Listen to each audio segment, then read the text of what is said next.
Hey everybody, welcome to American Idol Unaired. I'm your host Bennett Shear, and today we have another aired exception for you.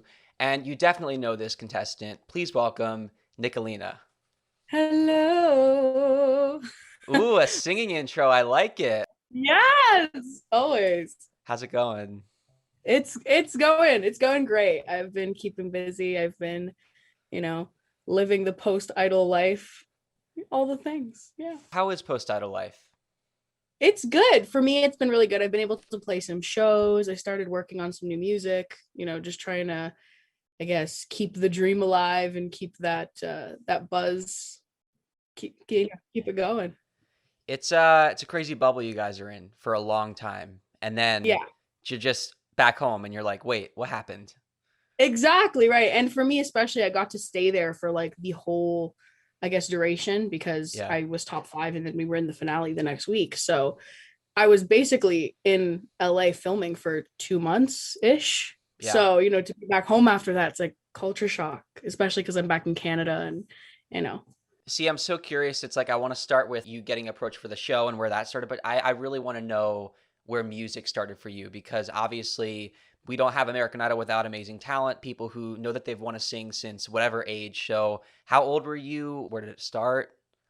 yeah. So I started singing pretty much when I started talking. Like obviously I wasn't performing at that age, but 1 or 2 years old, I was just singing up, making songs and doing all that. And a lot of it actually came from like Disney movies and Barbie movies, so stuff like that. I was obsessed with the Little Mermaid growing up, as I got to share my love for the Little Mermaid on the show, which was really awesome. But a lot of my singing and it all started around like 1 or 2 years old, which was really cool. And then I just ran with it. When you walk into that room and you see the judges for the first time, and obviously so much that comes before that with producers and everything, but what are you thinking? Because you have been essentially preparing for this your whole life. I mean, 1 or 2 years old, are you like, I have this in the bag? Or are you like, I don't know what's going to come out of this? I mean, for me, I had no idea what the outcome was going to be because singing, like I had never really trained my voice until I was 14 or 15 years old. And even then, it wasn't a steady training thing. It was just kind of like, oh, if I have a show up, like let me do a vocal lesson here and there and try and clean up what I'm doing. So when I walked into Idol, I was kind of like, oh, I don't know what's going to happen here because I was walking in as a high school student, kind of like fresh out of high school, I meant, and like just trying to get a grasp for what it was. So I had no expectations walking in. And I honestly was like, hey, it's just an experience. So even if I don't get a ticket, it's fine. It's okay. Like I was just prepping myself that way. But yeah, no, it was crazy. Little did you know, I mean, obviously you're a favorite very early on. People watch the show, they're like, maybe there's our winner right there, or at least finale or something. And, you know, Yeah, no, that was crazy to see too. There was so much support right off the bat. And that was just like so awesome. Oh my God, there's totally construction going on in my house. It's fine. it happens. Yeah, I've got we it love next it. door. Yeah, there's like a drill going every once in a while. It's okay. We love it. Yeah. But yeah. We were talking before actually about how you got approached and Josh Randall, your casting producer. I want to hear now about the beginning of you getting involved with American Idol. I had gotten a DM uh probably about a year ago, a year and a month ago ish, June, early June, from Josh. And he was like, oh, I'm a casting producer. Do you want to audition? Blah, blah. And I thought it was like fake. I thought it was this, everyone gets fake DMs all the time when you're trying to make it in the music world. So I was like, oh, I don't know if this is real, but checked out his account, talked to my dad, and I was like, do I have a phone call? What do I do here? And he was like, yeah, just have the phone call, see where it goes. So, I was on the phone with Josh and he was like, yeah, like I found your video. We want to see like you, I want to see you audition and blah, blah, blah. So we kind of went through that process and it was really, really fun. And he made it super easy and like stress free, which I loved because auditions can be the most stressful thing in the world. So going through the producer rounds and just trying to figure out how to find myself on the show and having Josh there the whole way made everything just so much more like enjoyable and so much more fun.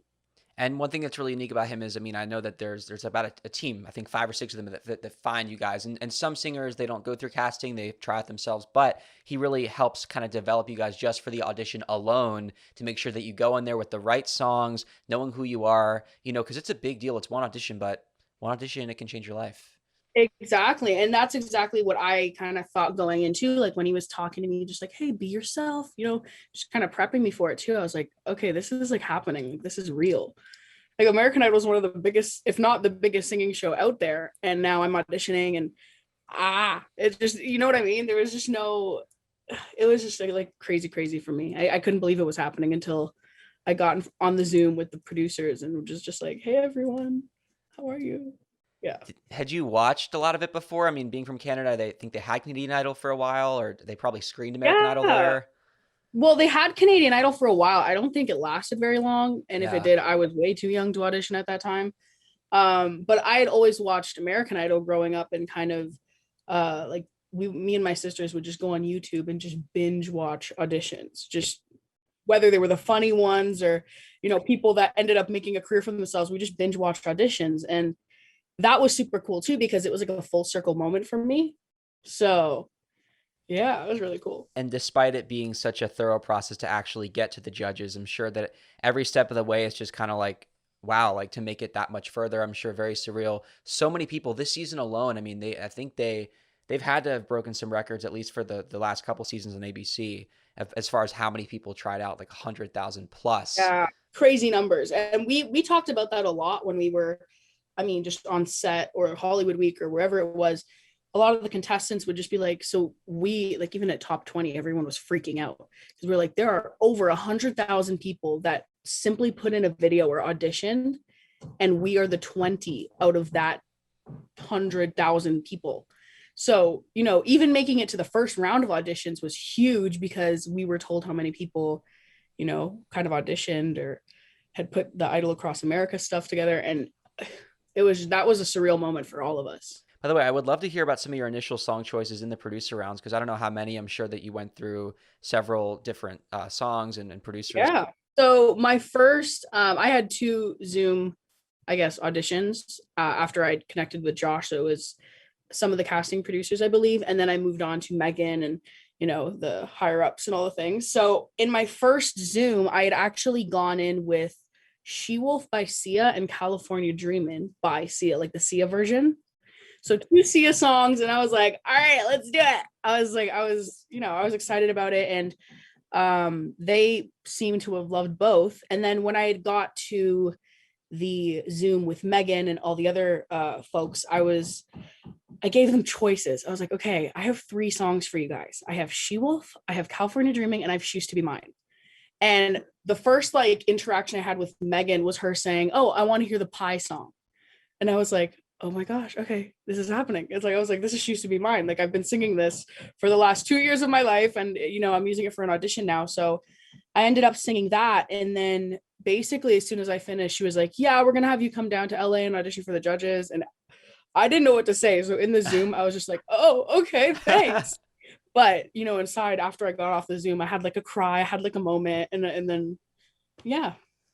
California Dreamin', the Sia version, in my opinion, the best version of that song. So the great choice. Yeah, it's very, very fun. It's like very like powerful almost, which I felt would be a good song to go in with for an audition, just because you don't want to you want to be able to separate yourself from everyone else, especially when there's 100,000 people going in for auditions, right? So Right. I feel like that was one that might have been able to help me do that, but I didn't even end up singing it for Megan. So Well, how full circle that you go with She Used to Be Mine and then you're in the finale sing with Sarah Bareilles. I mean, that's pretty right, awesome. and when I found out I was singing with Sarah. I mean, there was the video posted of the FaceTime call I did with her, and that was when I found out for the very first time. So after I got off the phone call, I remember I went back to we were doing hair and makeup because I think it was one of the days we were pre-filming something or whatever it was. And I went to sit down and makeup and I just started bawling. I Yeah. was like, you are kidding, right? I'm like, there's no way that I went from watching Waitress in 2019 to like never knowing that show existed to now, years later, I'm singing it with Sarah Bareilles. Like it was a lot. It was a lot for me, but it was like a lot. That kind of captures the magic of American Idol that you can go from singing in your bedroom with just not really knowing what's going to happen to being on this huge platform in front of all of these people.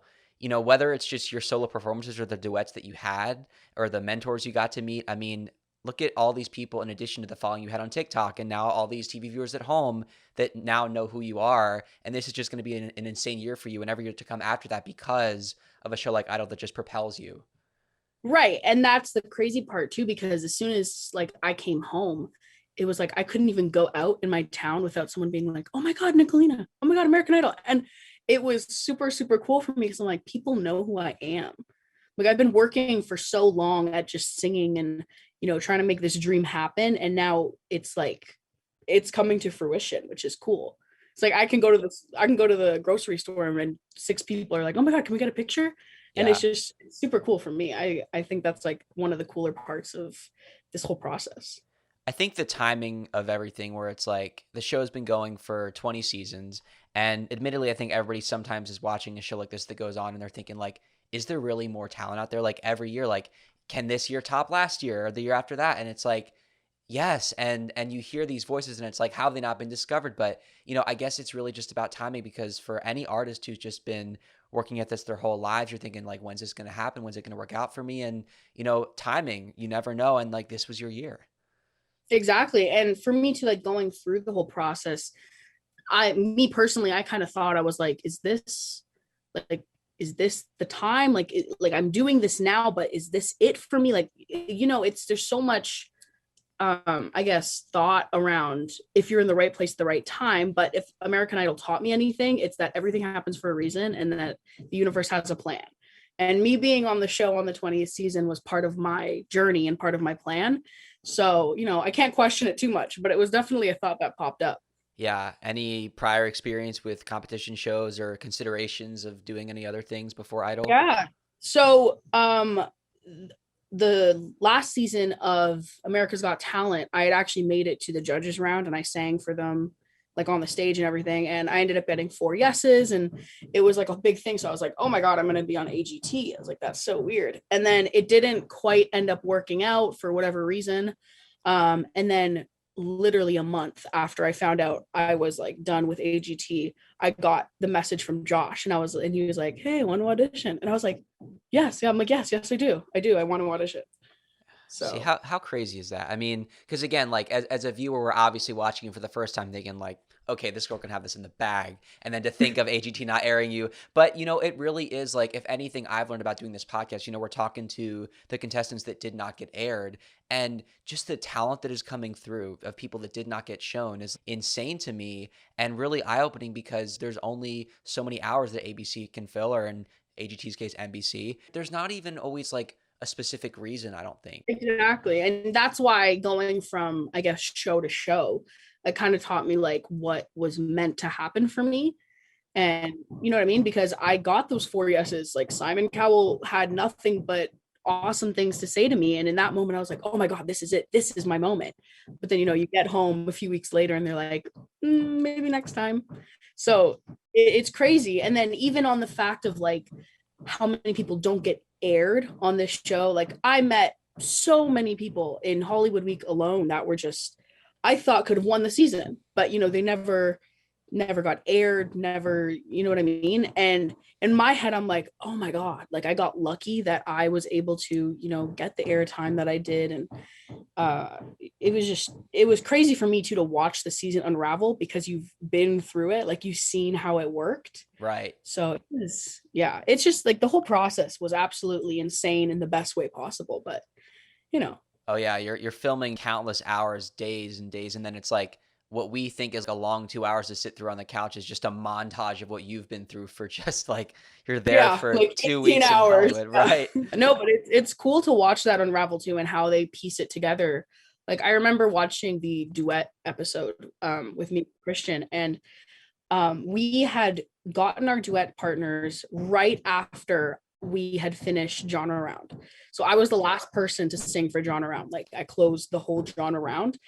And they were like, yep, you're in the next round. And then they put us in the holding room, which was beautiful, which was that room we did like all the little clips in, and it was, great. I love it. It was actually my favorite part of the whole set. Uh-huh. But anyways, we went to the holding room and then they were like, okay, give us 20 minutes. So whoever made it past genre round sitting in that room, we're just talking. We're like, what's going on? We have no idea.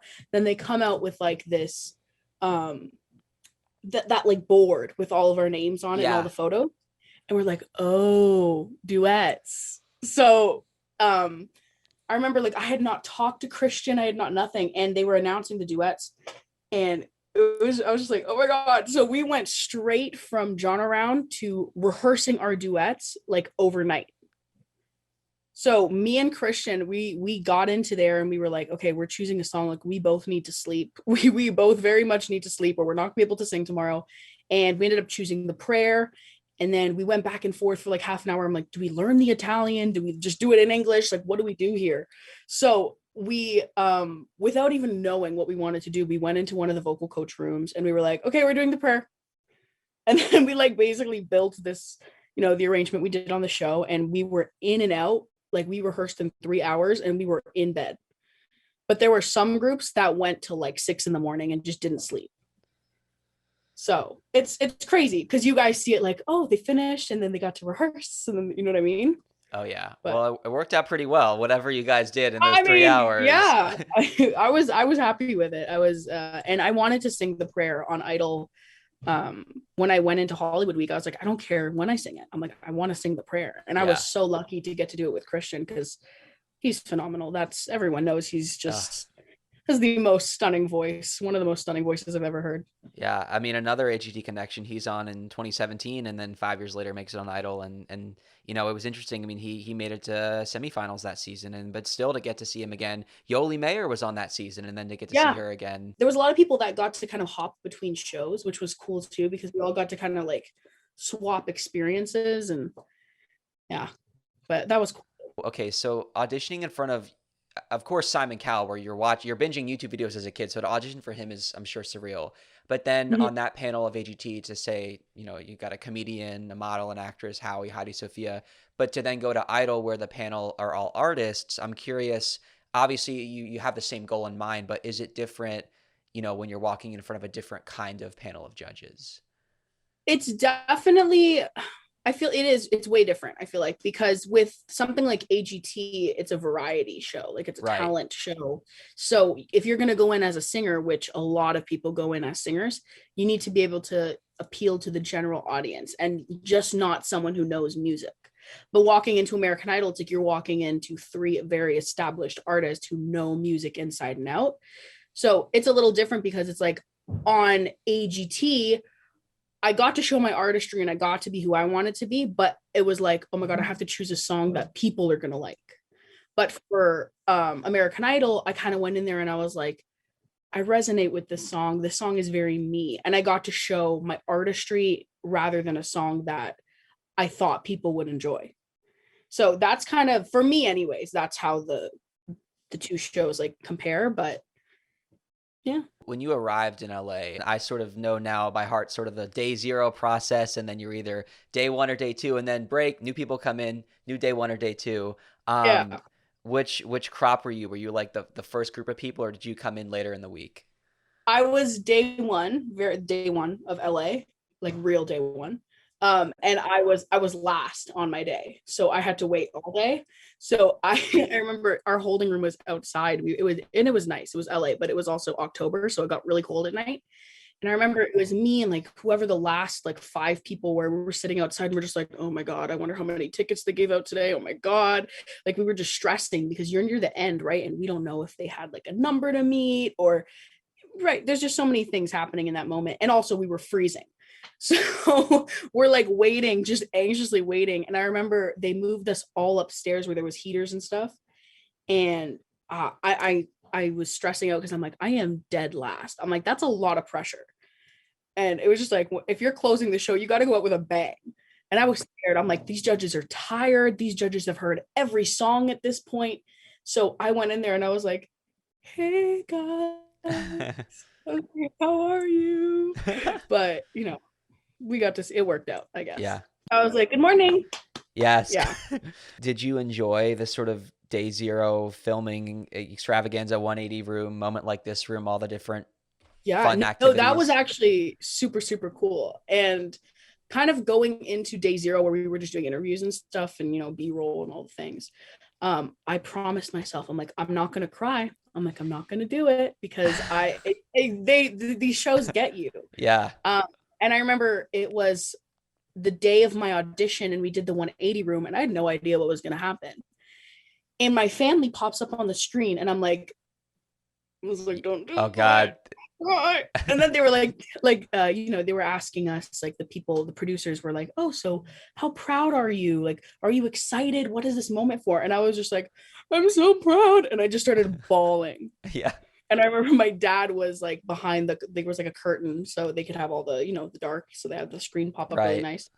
And I came out like after I was done and I just looked at my dad and I just went, They I got was like, me. got me. It's like they broke me and it's only 2 days in. Uh, but how special that they got to be a part of that journey with you though, right? Yeah.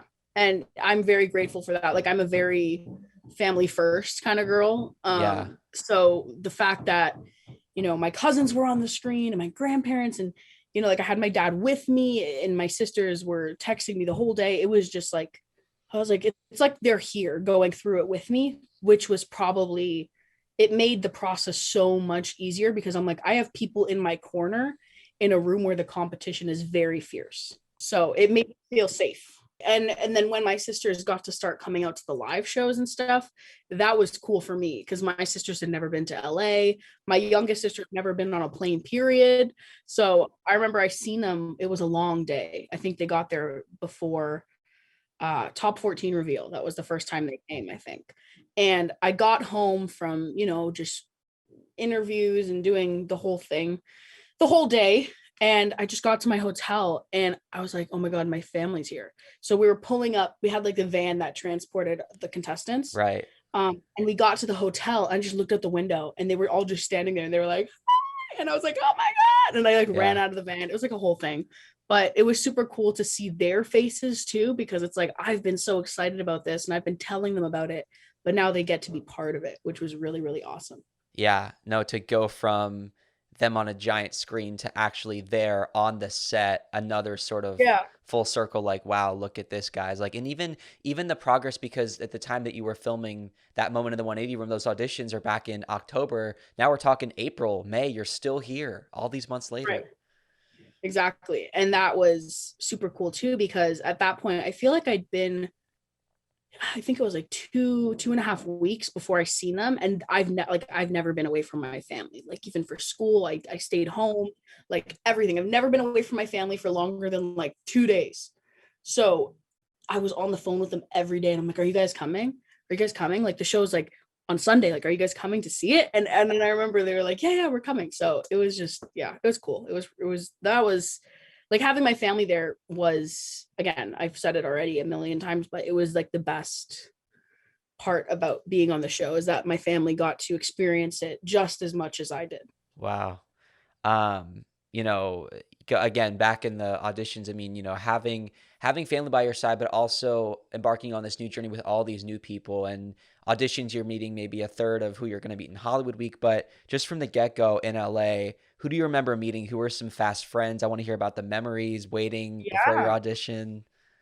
So in the very first audition, I had basically the people on my day, like, no, everyone was super, I think, just nervous because, you know, Yeah, audition day. And so right. everyone was kind of like hanging off of each other. Uh-huh. So I remember by the end of it, I feel like everyone that was on my day one, and I couldn't even remember everyone, it was like 30 people, but everyone that was on that day one, we were in a group chat by the end of it, whether they had gotten a ticket or not. And we were just like, how are you guys doing? Like, what's up? Like, you know, just all the things. And it was cool to be able to stay connected to those people. And then once we went to Hollywood Week, which was in December, so October to December, you know, it was like a handful of those people were there and you met so many other people. Yeah. So in Hollywood Week, I actually hadn't made friends with like anyone who made top 24.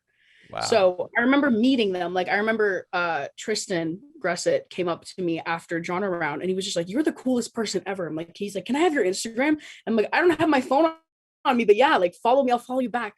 And we didn't really talk after that throughout Hollywood Week, but that was like a core memory of that. And also I got really close with the people who were in my line for Genre Round. So Jacob Moran, Danielle Clavel, and Douglas. And we were like this. We were like, oh, line 19, line 19. And we posted about that a lot before the show or before that episode aired. And then Jacob Moran made top 24 and everything. And I was stuck on him for like a second. I was like, I don't know anyone.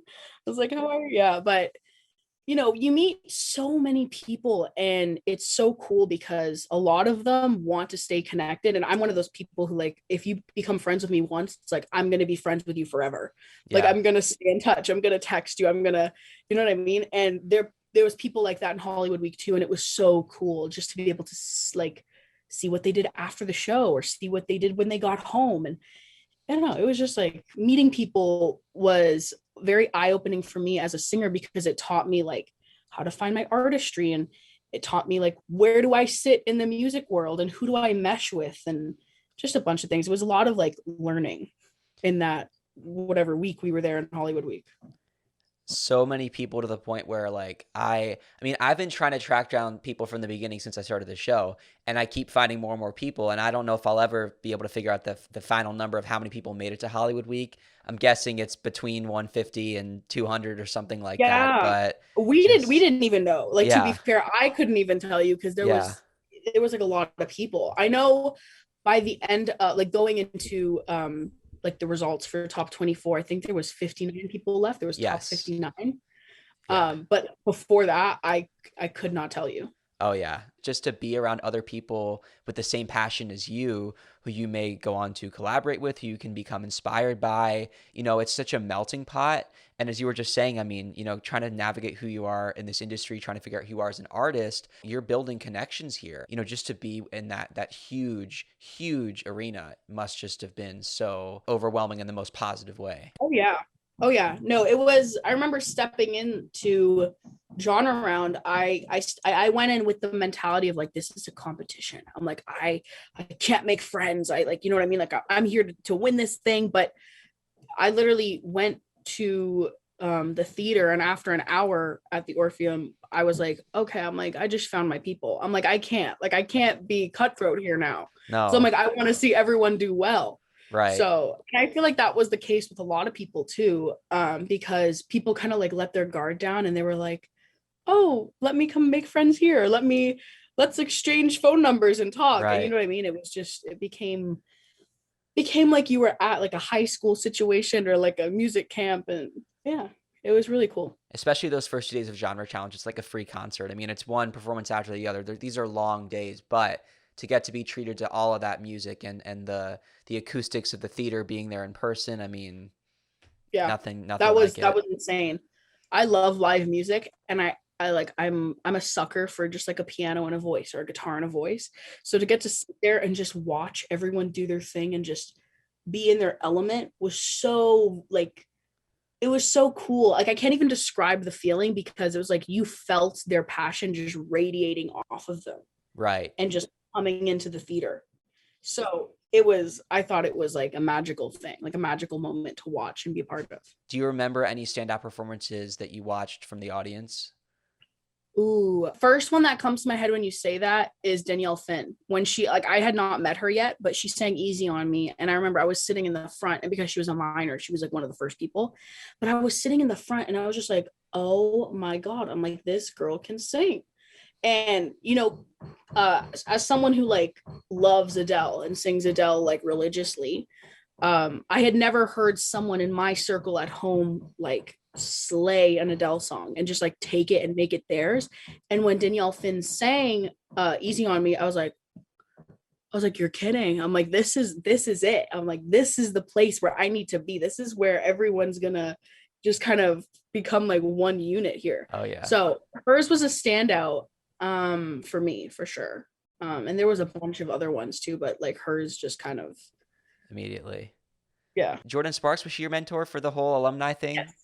Yeah, I was in the pop group, so Jordan Sparks was our mentor. I didn't get to she didn't mentor me on my song because there was a lot of people to go through in pop, right? But I did get to talk to her off camera a little bit, and she was just such a bright light in that space, and she made everyone feel like so special, and she made sure everyone appreciated the moment that they were in like that show. And I loved that she did that because, you know, some people would have just been like, yeah, just sing it like this, or oh, just, you know, more emotion. But she was like, make sure you know you're here for a reason. And she just made everyone feel so welcomed.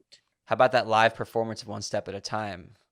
Oh my God. I have a Snapchat video of me and a few of the other contestants, like at the end, just going, what happened? What just happened?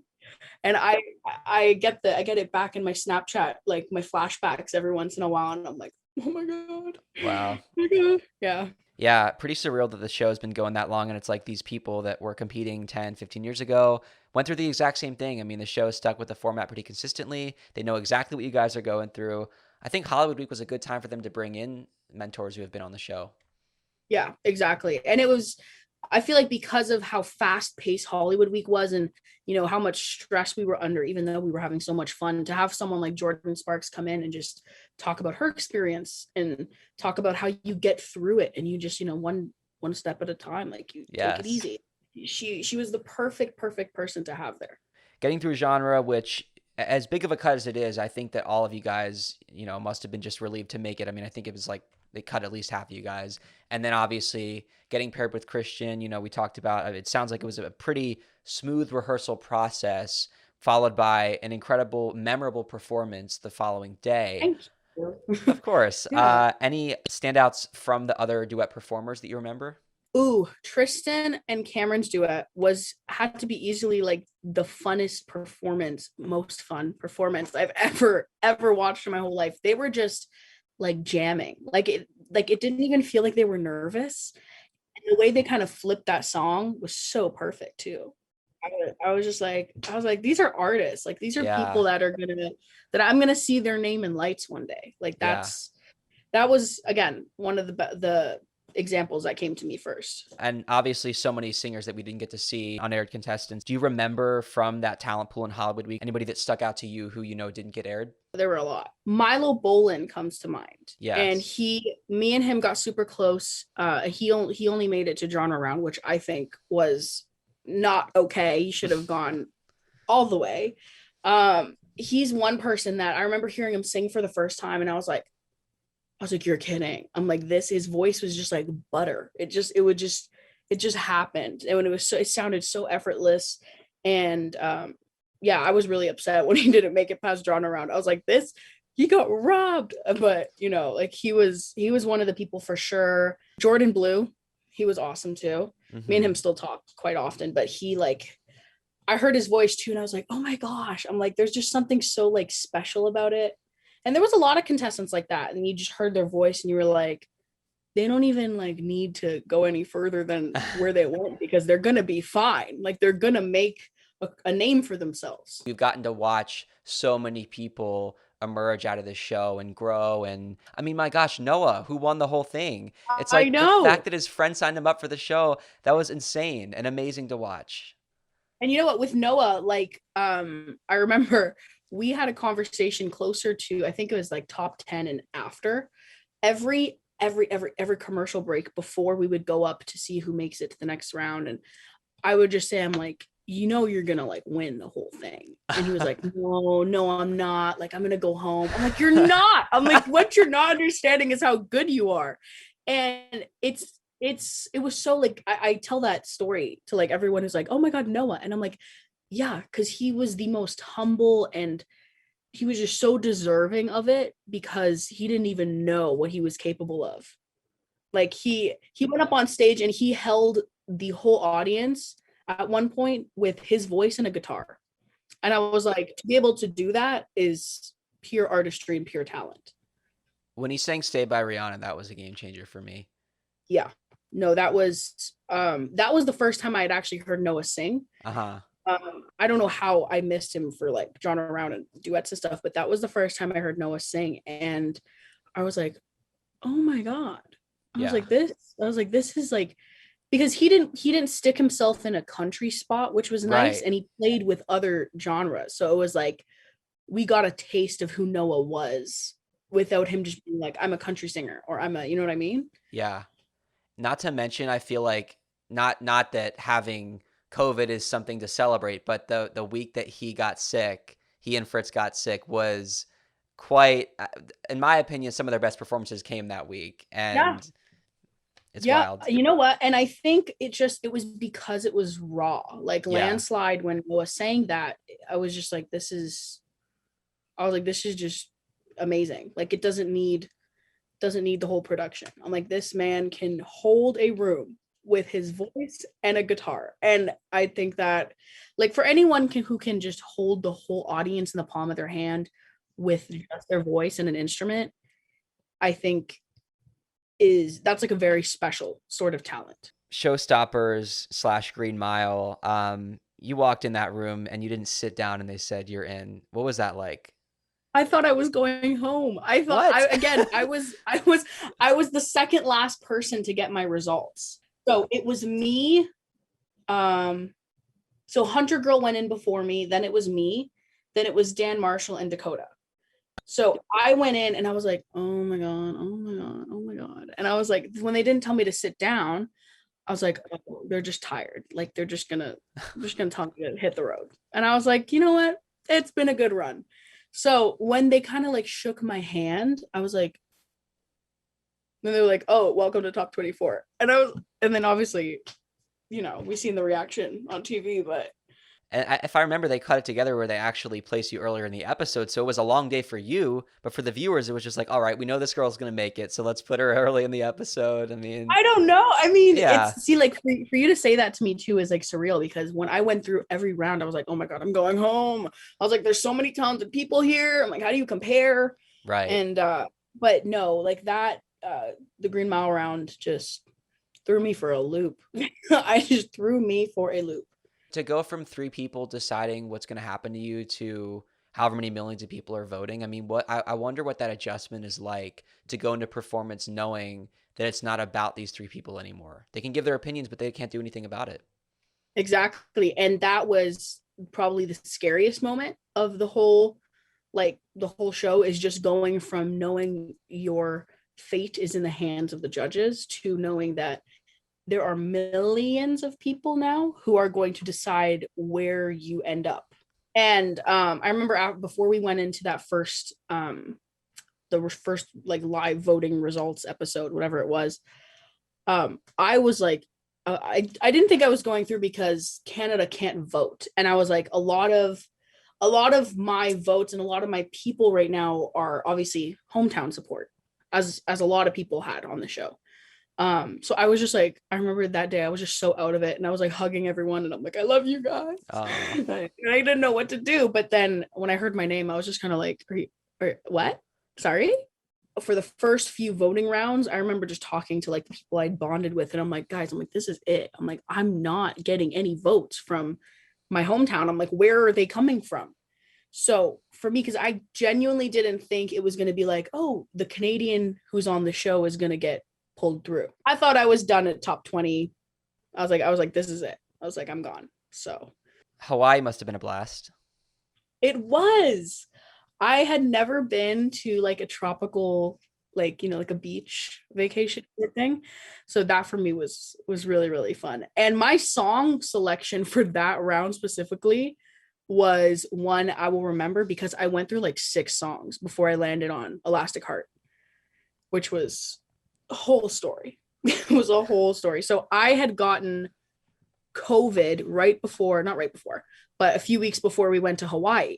So my voice was like dead. And then also my breathing, like my lung capacity had not returned. Wow. So I had gone into picking songs for the Hawaii round and I'm like, okay, I'm doing Don't You Worry About a Thing, but the Tori Kelly version. I was like, that's what I'm doing. And everyone was on board. I talked with the vocal coaches. And then when I got into the like the preparation stage, I was like, I can't sing this. I'm like, there's no voice here for me to sing this with. And I started getting like super scared. So I remember maybe two or 3 days before I left for Hawaii, I sent a message out to some of the producers at like 4 a.m. And I was like, I need to change my song. I'm like, you can't say no, I have to change my song. So I sent in like I Will Survive. I sent in Elastic Heart. I sent in Yesterday by the Beatles. I sent in so many different like genres and choices. And then they were like, oh, okay, cool. We like Elastic Heart. And I was like, okay, cool. I like that. And then I got to Hawaii and they were like, have you ever tried like Symphony by Clean Bandit? Hmm. And I was like, this is an odd choice for me. So I learned the song, we made the arrangement for Symphony, and then I went into we had these things called like exec run throughs where Megan and a few of the executive producers got to hear the song and kind of like okay it or be like, hey, maybe we should change this up. And I went in with Symphony and I sang Symphony for them, and they were like, yeah, that's so fun. That's so cool and fun and fresh. And then I was like, okay, but let me sing Elastic Heart. I was like, please, because I'm like, I love this song.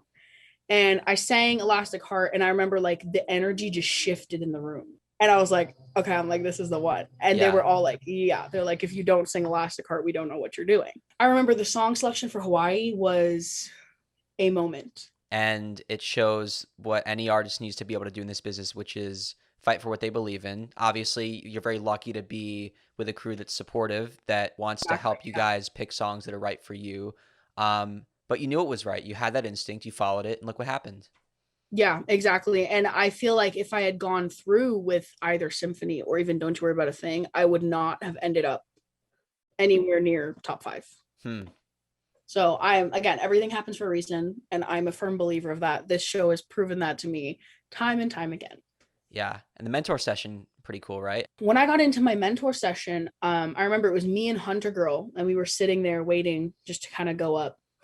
And that day had been such a long day, and both of our voices were just gone, just absolutely just fried. So I was talking to her, she was talking to me, and we can't.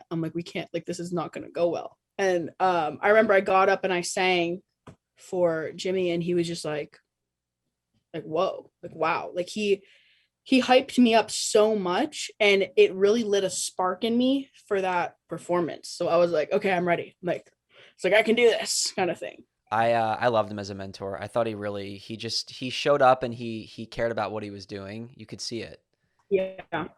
Yeah, and it was cool because when the contestant was passionate about something, he was passionate about it too. Yeah. And he was able to like really motivate us without being like, you can do it. It was just his energy, something about his Right. energy, and um just like how he worked with us was so it made it really cool, and it made him one of my favorite mentors that we worked with. Right. And he himself was a contestant. So again, the fact that it was over a decade ago that he made like I think it was top 40. I don't even know if he aired, but he like made it right before they picked top 24, got cut, Yeah, and then look what happened. I know. And it just proves that, like, going back to people that weren't aired, like some of the people that didn't get to, I mean, be aired and show, like, were on the show, like they can make it further than any of us will. You know what I mean? Like it's weird to think about that, but it's also really cool because it's like, look at the platform they're given and how things line up for them. Oh yeah. What is the shift like as far as you've gone from filming this pre-recorded stuff and you're switching venues, you're in LA and now you're in Hawaii, obviously back in LA, but now walking onto the set for the first time where if you make it, which you would end up there for several more months, you're here for the rest of the season. It's almost like you've arrived. This is home now, CBS Television City. What was it like to get there and see the place for the first time? It was surreal. I still have not wrapped my head around it, and I'm home, and I've been on that stage countless times, and I still cannot wrap my head around just like getting there and just seeing it. Like you watch it on TV, you've seen it on YouTube clips, whatever it is, but when you're there, it's like, oh my gosh. And when you just get to like feel the room and just Yeah. feel the stage, it's a totally different experience. Danielle said it's smaller in real life. Like it looks smaller than it. Yeah, Yeah. it was a little bit smaller in real life. I mean, but that also made, I feel, like the contestants felt a little more comfortable on Uh-huh. a stage that didn't look like it was massive. Right. Just because we were able to, we didn't get swallowed up by the stage, which was nice.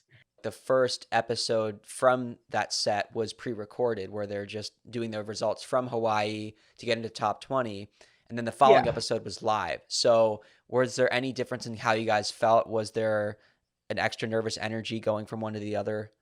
Yes, but also I feel like everyone was excited. because it was the Uh-huh. first live show. Like a lot of us were just like, oh my God, this is like, it's happening. But because we did the pre-recorded and we kind of got to see the audience, like what the actual studio looks like filled up, it was kind of like a prep round, so that when we got to the live shows we didn't just like completely freeze, because Yeah. obviously there's millions of people behind the cameras that you don't see, but it was kind of preparation for the people that were actually there. Do they run through the pre-recorded show like a live show, or is there more of like breaks in between to kind of give you guys some more leeway, or like how did that go? um it ran pretty similar, Uh-huh. like pretty much the same. I mean, obviously there was no commercial breaks, Right. but it ran like for the most part Mm-hmm. like how the live shows ran. Gotcha. Um, yeah, I mean at this point, by the time you were at that live show, it's like getting through one round, getting through another round. It's almost becoming routine. I know we talked about how you were surprised to make it as far as you did, but what happens when you keep getting through one round after the other? Do you still have that same mentality, or do you try to just kind of get that game face going where it's like, all right, am I gonna just try to go all the way? Am I still assuming I'm gonna go home every week? I mean, for me personally, I was just trying to get through every week. So, I mean, it wasn't so much of like, oh my God, like I can go home. It's like, obviously I was nervous because the voting and the thing, but in terms of having it be live every week and just getting through and then getting through and, that having like that, the repetition there, I remember thinking towards the end, I'm like, what happens when my name doesn't get called? I'm like, because I knew, just for me personally, like I didn't think I could win. I just didn't think that was a thing for me, which whatever, everyone has their own opinion about it. I never thought I could win. I didn't think I was going to come close to winning. So in my head, every time I would stand on that stage when results were being given, I'm like, if your name doesn't get called, it's okay. And that's what I just had to tell myself, because I'm like, no one knows what's going to happen. So it was definitely like a nervous thing, but I tried to be prepared for it so I didn't like absolutely break down if it Right. happened. Right. Well, the first live show where it was more of a slower pace because they kind of one by one revealed, okay, you're in America's top 10, you're not in the top 10. But once it got into the coast to coast voting, as a viewer, it like, it gives you like a mini panic attack just watching, because you're rooting for your favorites, and in 4 minutes or probably less, they've got to get those results down, and you've got your favorites, and one by one, it's just like, you're through, you're through, you're through. And then you have to cope all at once with these three people or these two people going home. And it's like, wait, and I didn't get like It's like, how does anything. this happen? I Yeah, know. no, I know. It's crazy. I remember when we did I think it was the night I did Since You've Been Gone, Judge a Song Contest. Yeah. I believe that was the night Tristan went home, and me and Tristan were like best buds through the whole show. Like that was just my person on set. And when he went home, I remember he was in the bottom, whatever it was, bottom two. I think it was him and Lady K that night. And I remember I was like, oh my God, I'm like, I don't know what's gonna happen.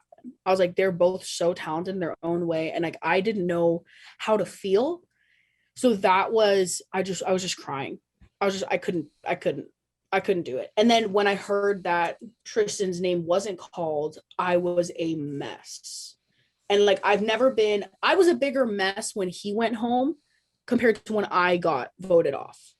And I don't know how or why that happened, but I remember going back to my hotel and just being like, I was like, what just happened? Like I was an absolute disaster. Like I couldn't even like bring myself to like take my makeup off, and like, I was just like a mess. So, it's stuff like that too that the viewers don't see, which is weird. And because I was in the competition for basically the whole time, give or take, that happened a lot. And like you've seen other people go through that too, which is super, super tough, because then it happens, you go to sleep, and then 8 a.m. the next day, you're working on for the next episode. And whoever went home is not there anymore. And if you're really close with Exactly. them, And it's weird. It's a really, really weird feeling. that bond closes in with every round that passes. I mean, first of all, just making it to 24, the showstopper cut, more than half go home, and then you guys are the people who America's voting for. Plus, not to mention, you guys, if I'm correct, got to CBS probably like what, 2-3 weeks before they even started filming. I think we got there on March 30th or March 31st. Uh huh. So it was like April was just about to start, whatever it was. I don't remember the exact date, but yeah, because then I think we rehearsed and got everything settled, and it took about 2 or 3 weeks before we actually had an episode that was live. Yeah, you're hanging out with people, you're getting to know everybody, and this is like, I mean, it's like extended family, it's a second family, and just to be with these people, it's this whole new life that's kind of surreal, and yet you adapt and you get used to it. This is what your life is for the moment. You wake up and these are your people. I personally feel like I bonded with everyone in some way, whether that be a small thing or like we were hanging out every night. Like I wanted to make sure I built those connections with everyone, because at the end of the day, a lot of people didn't have their families there every week, or like the people that you're with in that moment are the people you're gonna like rely on. Yeah. And I know that for me too. Like I was gonna make these friendships and I was gonna be close with people. So I wanted to make sure it was a genuine bond. So I remember like even when Cadence, there was a chop of 6 at one point. I think it was from, I don't know what it 20 was. 20 to 14. Yeah, exactly. And 20 to 14. And I remember that night too, I was like, oh my God, we just lost. Like, I was like, what just happened? When that happened, I remember, and from 20 to 14, we had a celebration, like a top 20 celebration. So the people that got cut were at that like little party or whatever you want to call it. Yeah. And it was odd. It was like these people just got like their whole world just kind of just fell on top of them, and now they're at a party. Right. And it was really weird. But again, so like Cadence and Cameron had both gone home that night, and I was close with both of them too. And I remember like when Cadence went home too, like I wanted to give her space. I was like, I can't even imagine how that feels, like even with Cameron. And then we started talking more and back into it, and it's just such a weird feeling to be like, hey, come to my hotel room, and they can't. Like, what do you do in that situation, right? It's just it was strange for sure. And with so many talented people in one show, I mean, I remember being shocked when Cadence went home, because I remember from her audition just being like, wow, that girl can sing. I'm like, I Yeah, mean, Luke predicted top 10. I predicted top 10, if not further. So especially with these big cuts, you're just like, where did that come from? So as a right. viewer, if it's that hard to process, I can imagine for the actual human being that's standing there bringing us this talent out of their own voice. It's like, what's it like for that It's person? tough. You It's know? tough. Yeah. No, it was hard. It was hard to watch, because after like, oh, you're safe, it's like, oh my God, okay, cool. But now what happens to my friends that aren't? Yeah. You know what I mean? It's not even like, oh my God, yes, less people in the competition, let's go. It's now a thing of, okay, this family is slowly becoming smaller. There's a huge energy shift too. I Yeah. remember after we had that huge chop of 6 people, we got to set the next day, and like no one left their trailers. Like it was weird. Before that episode, everyone would hang out. We were making TikToks, we're singing, you know what I mean?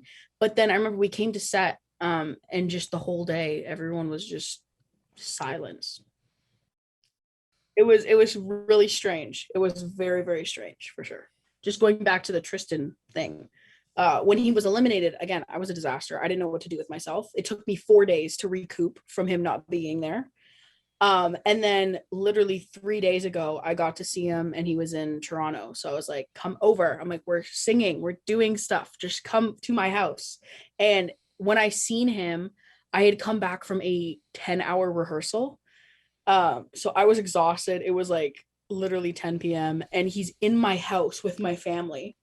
And I walk into my garage, and I open the garage door, and I'm like, oh my God, where is he? And you just see him, and we just yelled, and I just hugged him, and I ran. Oh, It's like those connections are the ones that are like, that made going through that process of losing people so, like, it made it worth it. yeah. Because then like when you see each other again, it's like the best feeling in the world. Are there words to describe the bond of being with other people on a reality television show? And not to say that it's different from like a scripted show, but just, having all those people watching you, I'm sure that's part of it. And the social media element, people commenting about you, but it just seems like such an emotional thing to meet these Yeah. people that you're on television with. Yeah. Well, I feel like it was more emotional, or not more emotional, but I feel like it was emotional as it was because it was reality.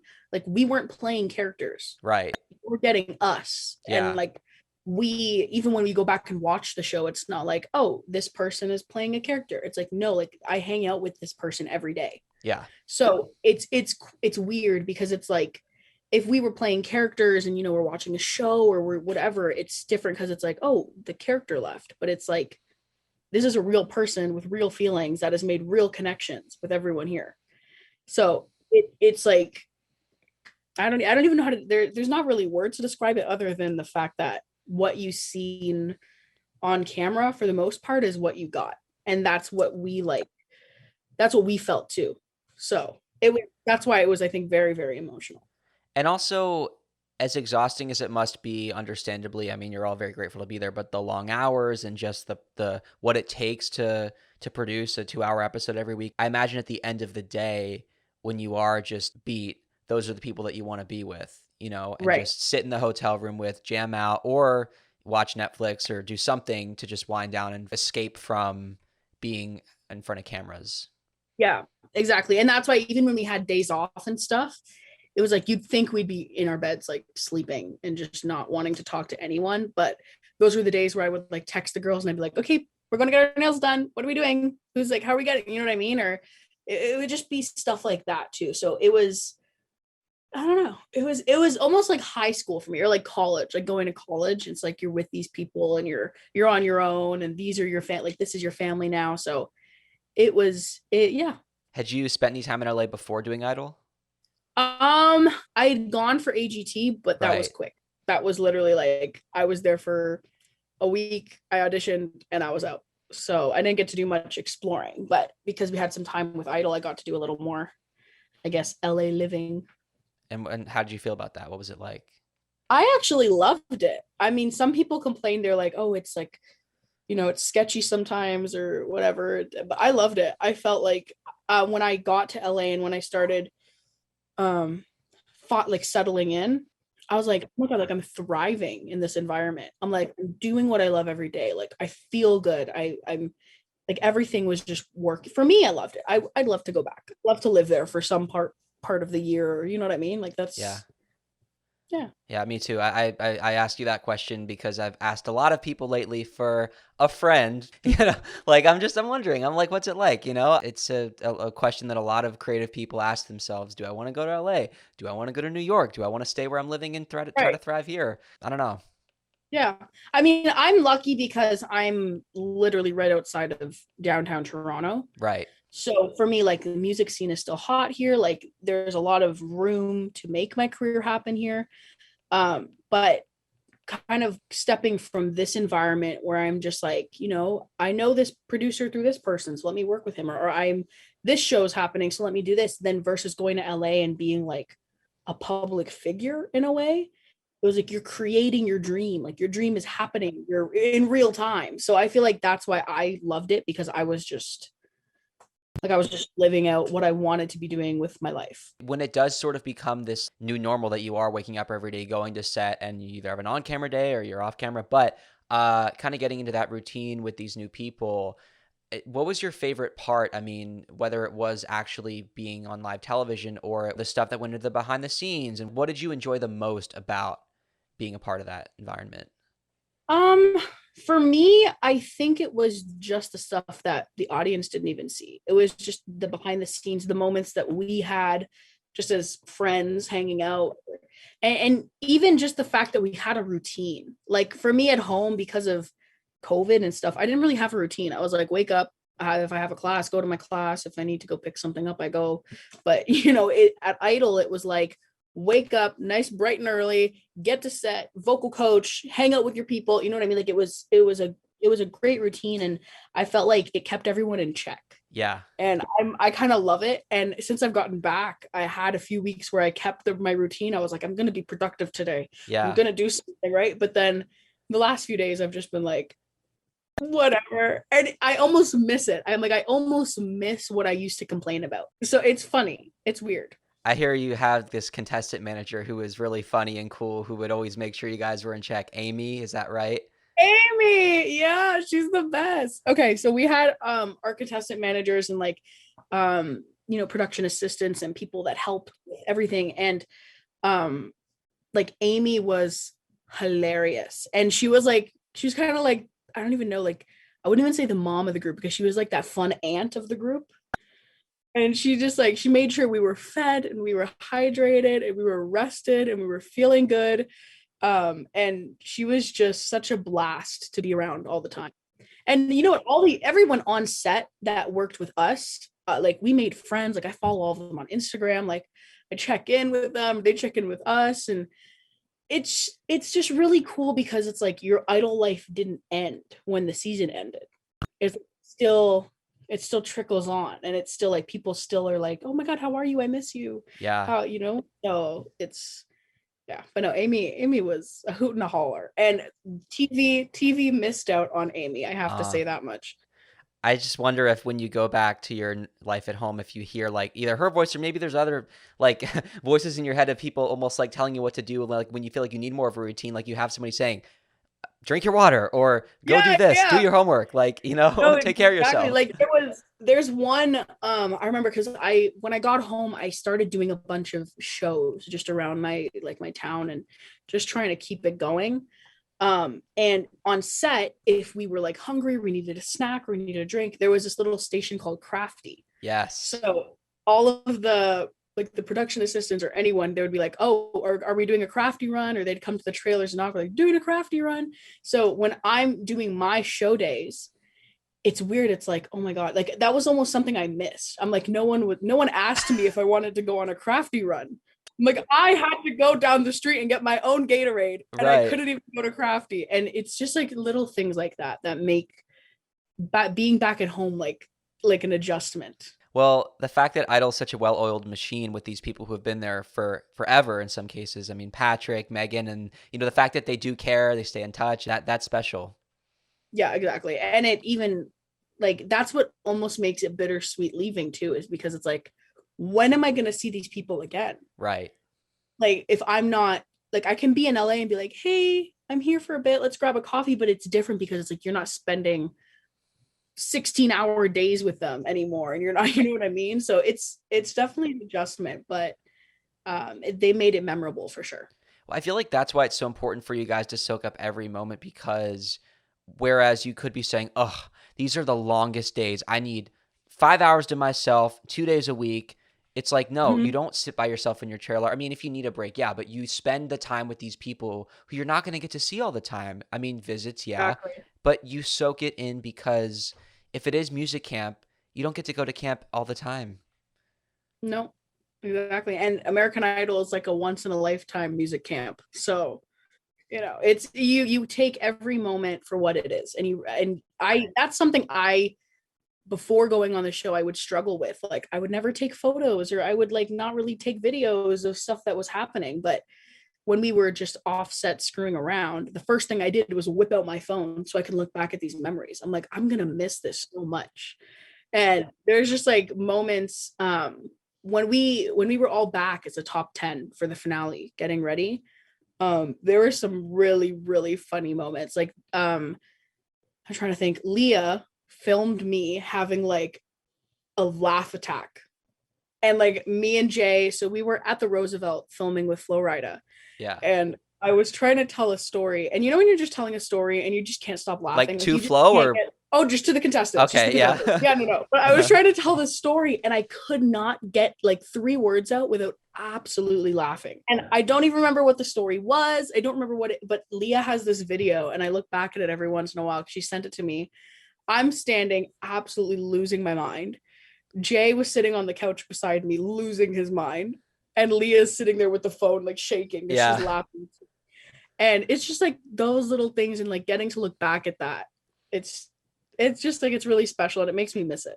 I gotta tell you something about Leah. I've told this story before, but it's been a little while on the podcast. So I actually was in school with her for a brief period of time at Belmont University. We both No dropped out of way. we both dropped out of Belmont University, entered the same freshman year, and I I sing for fun sometimes. I was in my high school band, but I'm not really Oh, a that's working awesome. musician. But I saw Intro to Songwriting, and I'm like, this could be a cool elective. I should have realized that if I'm in Nashville and there's a class that's being offered on Music Row, these are probably going to be commercial voice majors, singer songwriting majors. Yeah. But I I don't know why I thought I could go in there as just like a kid who sings casually, and every single one of those people were just like crazy talented musicians.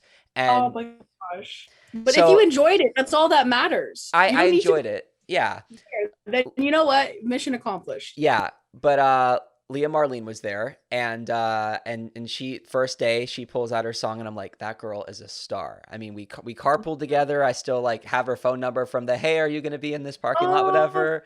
And like one time I remember trying to vote for her, and I accidentally typed her phone number, and like I just typed Leah instead of I was because it's like 21523, and yeah. it said two, and I wrote Leah, and then she was about to get five texts from me, like, who's this guy that's sending me five texts that say five, Five five, five? texts. Oh my gosh. No, Um, I love that though. That's so fun. yeah, Like that's awesome that you get to like share that story too, right? Because yeah. it's cool. Like that's just like that's a cool little tidbit about you, which is awesome. Yeah, no, I've said it. I'll proudly share the story like a million times if I have to, because I saw something in someone and now they finished third on American Idol, which, American Idol is such a huge part of my life, and like not to make it about me, but like I wouldn't be doing this podcast if I were not a huge fan of the show. So to Right. have a show that literally is an enormous part of my life and then to know somebody who's in the finale is incredible. That's cool. That is cool. See, that's a full circle moment for you. Yeah, absolutely. That's awesome. And that's what like that's something I love hearing too, is just like I guess viewer, you're a little more than a viewer. You have a whole podcast dedicated to the show.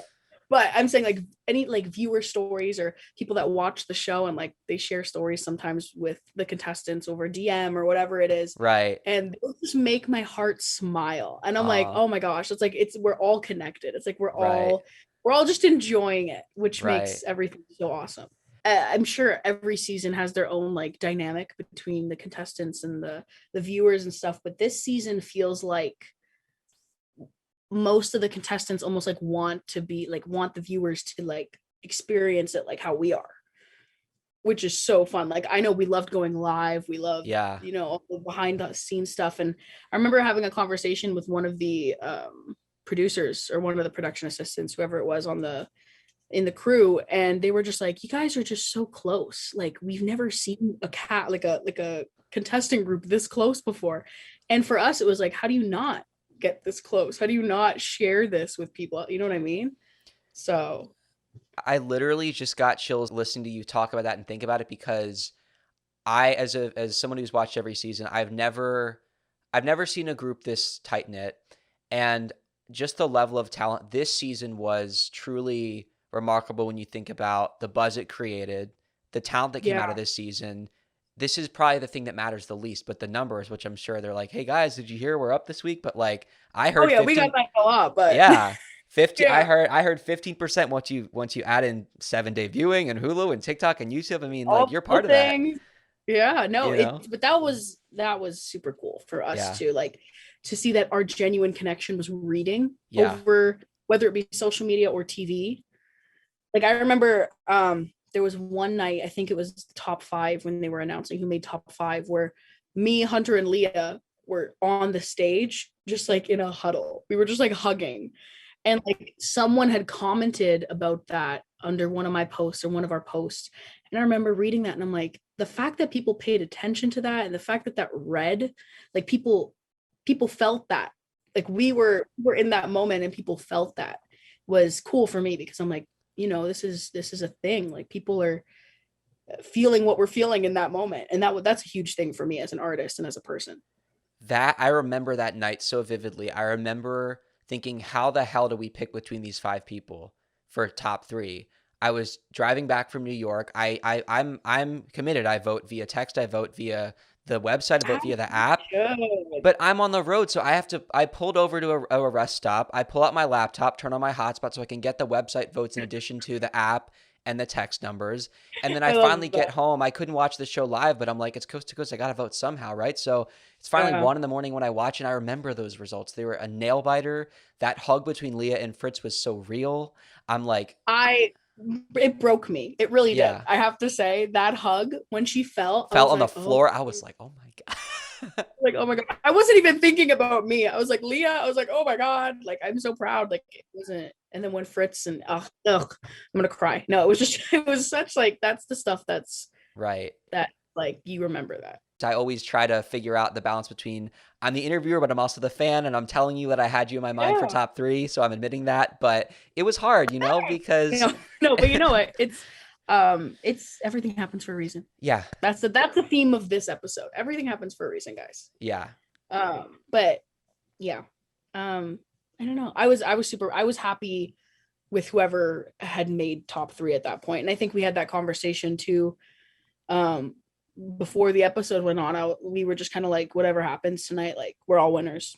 So there's nothing to be worried about. There's no stress. So that night too, like even in our performances, Leah's especially, I actually went back and I watched Leah's performance of the song she sang, the Journey song, literally a few hours ago. And I was just watching it and I'm like, this girl's having fun.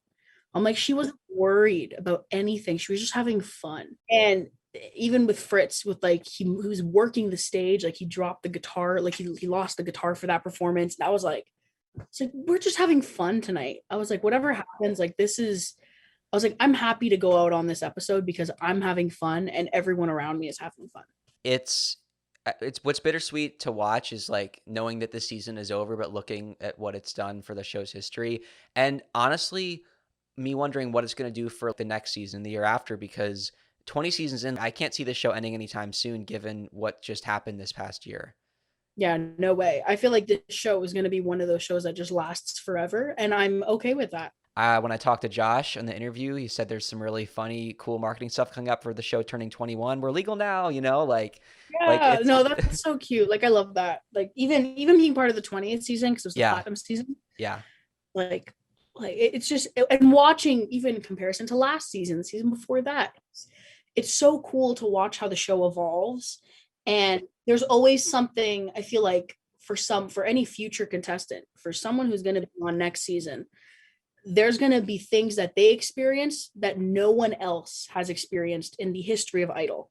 Same way that there's stuff that we got to do that no one in the history of Idol got to do. You know what I mean? So, and it's super cool that the show does that. And again, they have their format, they have their way of moving, but there's always something special. And I think that's something you get to take home, which is nice. I'm excited for next season too. Like I'd love to see another Canadian on the show. Like I think that would be like super, super cool. And I want to go back to watch the finale next season, just be an audience member. But just stuff like that. Like I think after you're on the show, it's like you are part of American Idol forever. Oh yeah. And whether that like you win or you don't even get aired, you are part of it.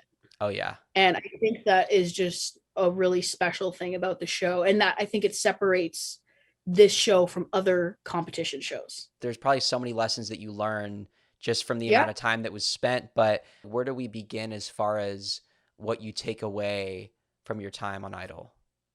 I mean, me personally, I could tell you the most important thing I took away from being on the show is that I am a baby. I was 18 on the show. I'm 19 now, just turned 19. I'm still basically 18.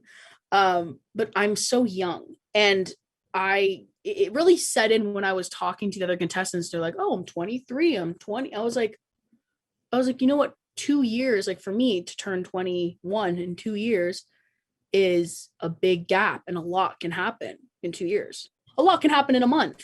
So the biggest thing I think I learned on the show is that to take everything one step at a time and to realize that there's so much more growth for me and even for all the contestants. Just as you get older and as you have more experiences, there's just so much more like maturing and growing to be done. So that's probably the biggest takeaway I have. I know a lot of the time, if I had a performance I wasn't necessarily like over the moon with, the first thing I would tell myself when I got off stage is like, I came into this competition with my only stage experience being music theater, and that being in front of max 200 people. So for me to step on the stage and be able to like watch myself work the stage and feel comfortable on stage, for me, knowing that was new for me, relatively new, it's a proud moment. So there's a lot, again, there's a lot of like performances I look back at and I'm like, that was gross, but like you did it and you got through it and you did the best you could, and that's all that matters, because in 5 years from now you're going to be a totally different, like I'm going to have a totally different outlook on life. So that's a lot of what I got me through the more, we'll say, like not polished performances. Which performance is the hardest for you to look back on? The hardest one I think has to be Since You've Been Gone.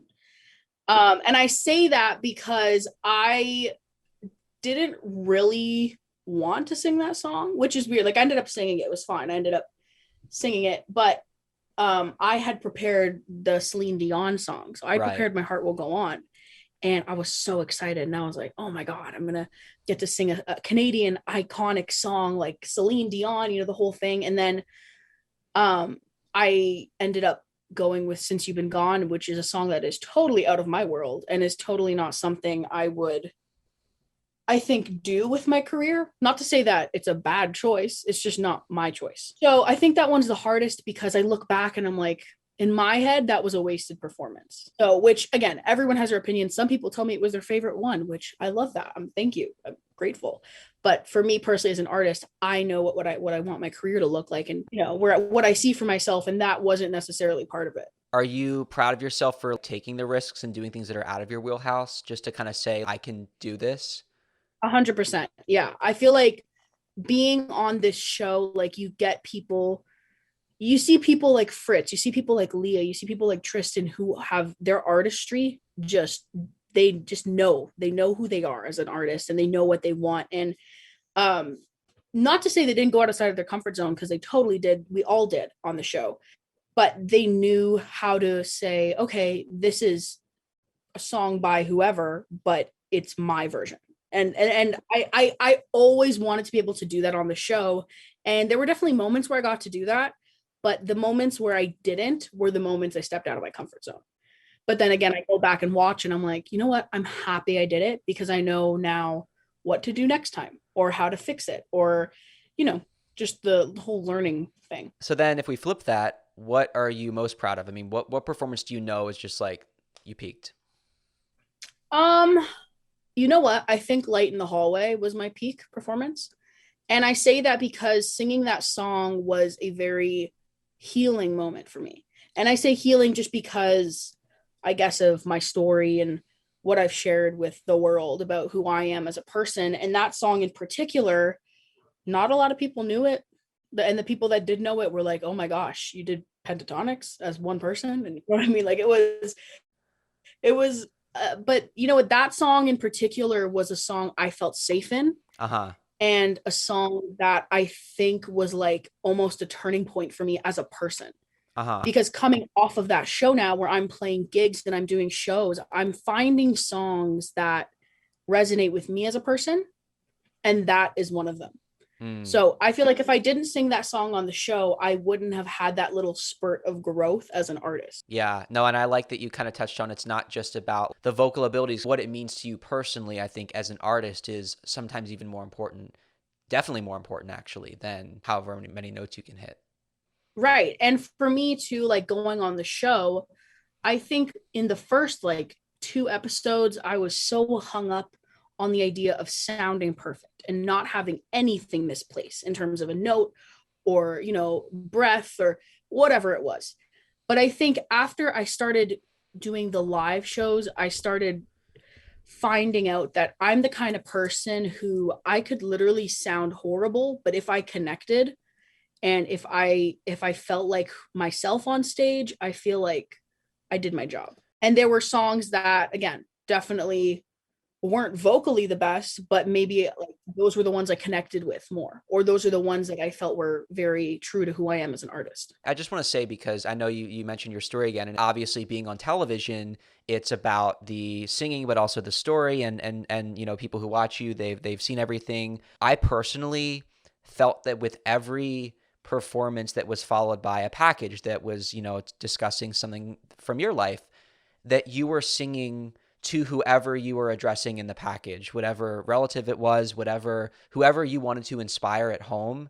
I felt that. I know that other people felt that, because that's what matters. I mean, I feel like rather than kind of, going into the cliche of like, oh, like let's talk about like what this meant or why you sang the song or who it was about. It doesn't matter. It's just whatever that was about or whoever that was about, we felt it, and that's what matters. Well, I'm happy. I'm overjoyed to hear you say that, just because that was my goal the Yeah. whole time.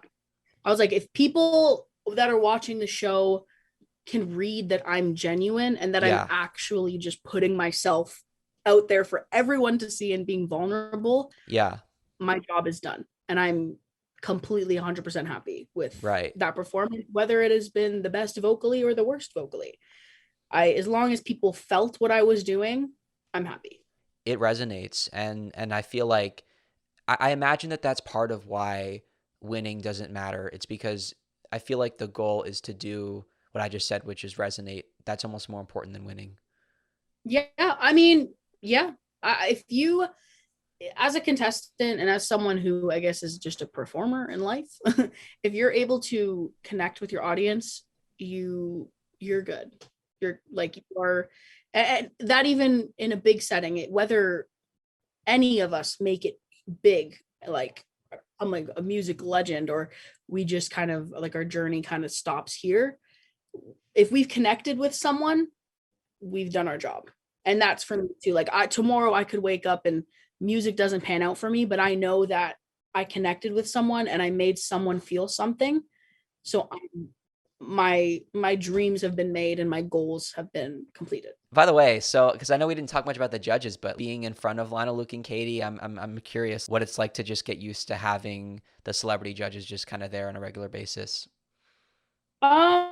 It I mean, I got used to it personally, but when I first seen them in my audition, I was starstruck. I was awkward. I was, and like people were like, wow, she's so confident. She's so this. And I was like, I'm happy you think so, because I was absolutely losing my mind. Like I didn't know how to talk to these people. I didn't know, I didn't know what they were going to think of me, all the things that go through your head when you meet a celebrity, let alone sing in front of them and have them decide your fate for a few episodes. But it was cool. And after we got to like know the judges a little bit, just even off camera, it's like you kind of put into perspective that like celebrities and these big these A-list celebrities are just, they're people and they Yeah. have feelings, and there's blood running through their veins just like there is mine. So yeah, it definitely puts it into perspective that we're all human and we're just doing the damn thing and getting through life. Same could be said about Ryan Seacrest. I mean, 10 million jobs, but still, like the fact that he's been there since day one and getting to be around him. I mean, if you watch the show, you've seen him since the beginning. So it's got to be pretty Exactly. wild to be there with him. Yeah. And that was super cool too. Like his energy was so just fun. Like there was just such like a positive, like fun energy to him. So even if we were doing a dress rehearsal and midway he comes in and he just starts like rehearsing with us, I was like, this is great. I'm like, I'm having fun. Like he's interacting with us, we're interacting with him. It's great. Yeah, it's a good day. I wanted to touch on the finale because even though you were out of the competition, you got to experience that. And we mentioned that you performed with Sarah Bareilles, and you obviously freaked out, as you should, when you find out you're going to sing with Sarah Bareilles. But it's still a lot to do. You're performing with Flo, and you've got Sarah, group performances, I'm sure. So what was that like? Yeah, well, I mean, even though I wasn't competing, that was easily the busiest week we had, even as not a contestant anymore. The top 5 week leading into the finale week were the busiest weeks of my whole life, just like in general, even outside of Idol. And I think that's just because we wanted to make sure we went out on the 20th season with a bang, whether that be a group number or a duet, or even the people that were still in the competition. Like we all wanted to, this last episode, we wanted it to hit, and we all put in the work. So I feel like I was a little bit lucky in the sense that I know She Used to Be Mine very well. I had ended up singing it on the show like 3 times. I didn't choose that song. Like I Sarah told me we were singing it, and I was like, oh, let's do it. I'm like, I'm whatever down. You say. Whatever you say, Miss Bareilles. Yeah. But I was lucky because I'm like, I know this song inside and out. Like, and I feel safe in this song. So I was like, let's do it. A lot of work, but it was definitely worth it, because then when it was all over, it was just like, just like this weight Mm. just lifted. You mentioned going out with a bang. It's like the cast, the contestants were equally as committed as the crew and Ryan and the judges. You could tell that everybody was passionate about making that show as entertaining as it was this season.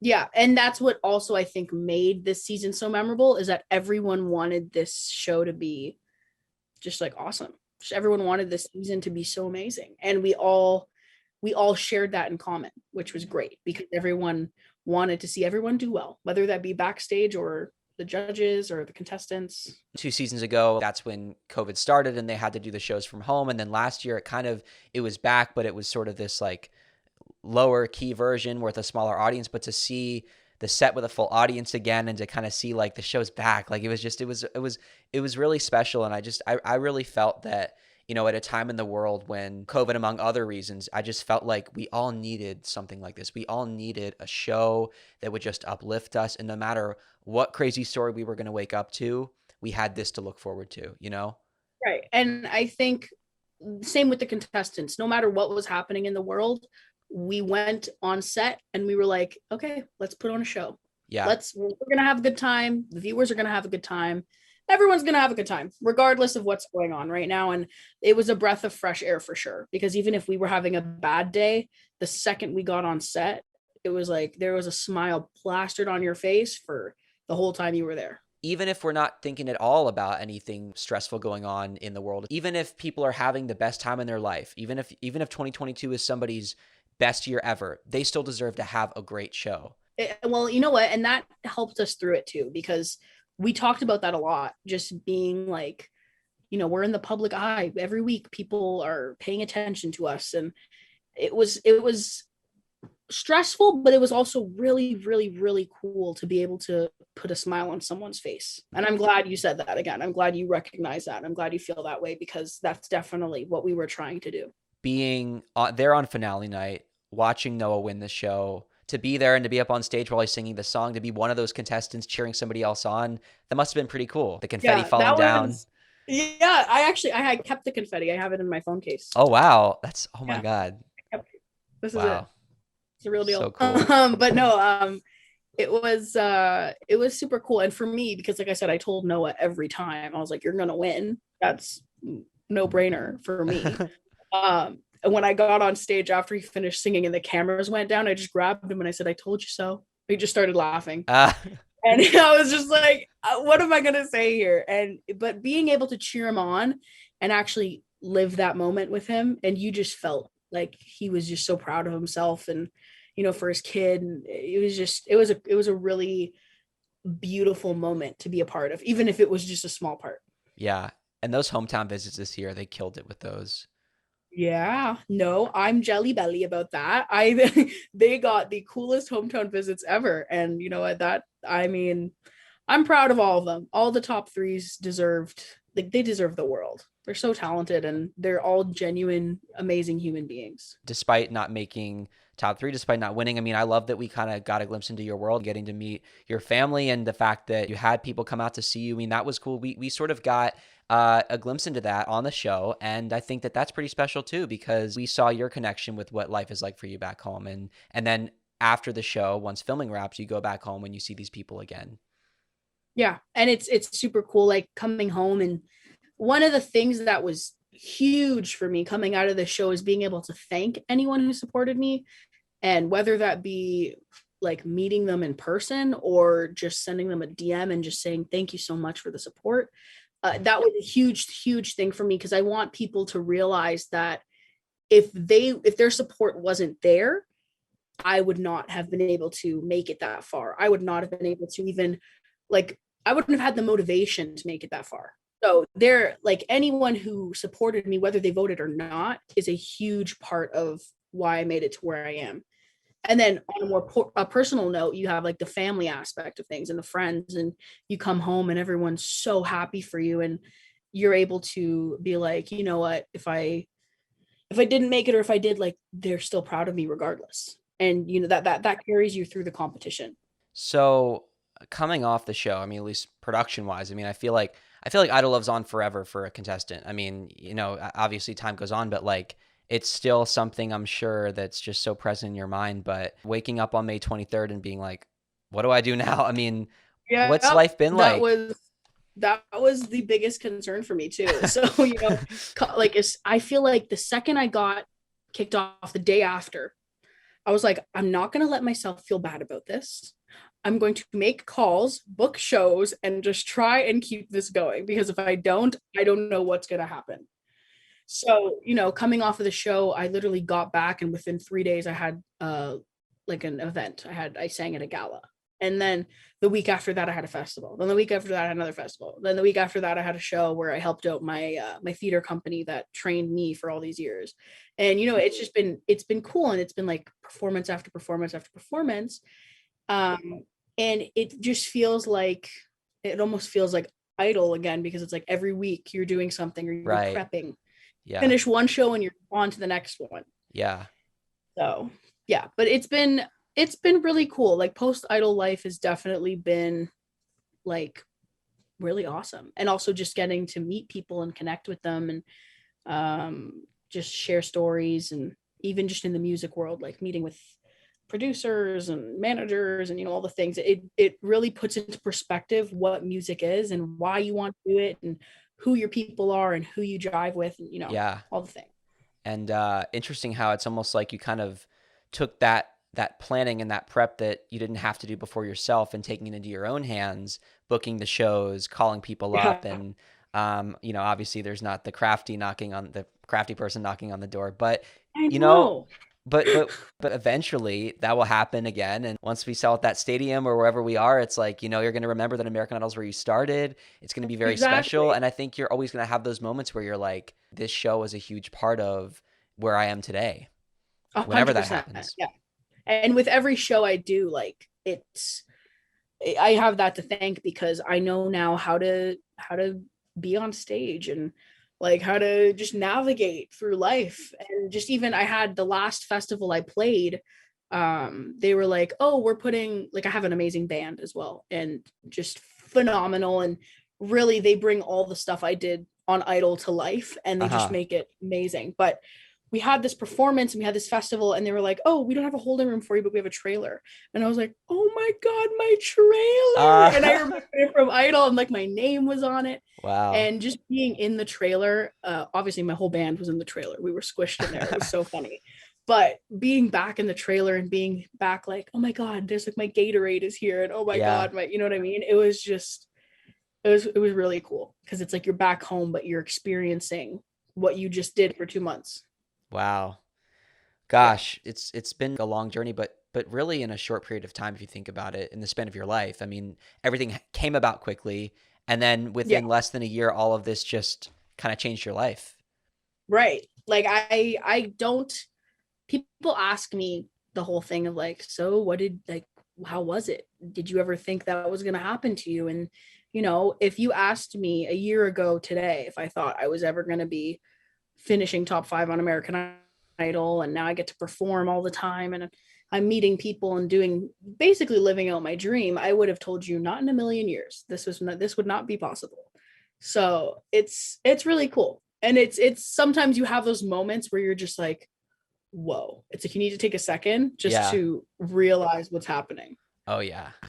Yeah, it's crazy. But with that being said, Nicolina, I want to hear what you're up to right now. I want to hear what's coming up for you musically. I'm just so excited to keep following your journey because, as I said, Idol is just the beginning. So I want to hear what Well, you're up to. thanks. I Yeah. mean, right now, original music is my number one priority. So I'm writing, meeting with writers, recording, getting stuff done. And then hopefully I'll have an album either late this year or early next year. And, you know, if concerts and touring comes with that, we'll see. But for now, one step at a time, my album is the first goal coming out of Idol. So we'll see where that takes me. Cool. Well, I'm so excited to listen, and so many people have been already following you and tuning in. But just in case anybody is not already tuning into Instagram or TikTok or wherever, any place that you want to plug, please take it away as far as socials go. Well, you can find me at Nicolina Bozzo on all platforms. I love chatting with you, so send me a DM, do the thing. We'll connect. And yeah, I guess keep your eyes out for music and some new fun things at Nicolina also on all the platforms. Cool, cool. Well, guys, if you enjoyed this conversation, make sure that you follow us on Instagram or TikTok at Idol Unaired Podcast. Now, make sure if you are listening on Apple Podcast or Spotify or wherever you may be listening, that you subscribe, leave a review, rate. If you're on YouTube, make sure you subscribe as well. You can also watch these interviews. And thank you so much for listening or watching. And Nicolina, thank you so much for being a part of American Idol Unaired. Thank you for having me. It was awesome.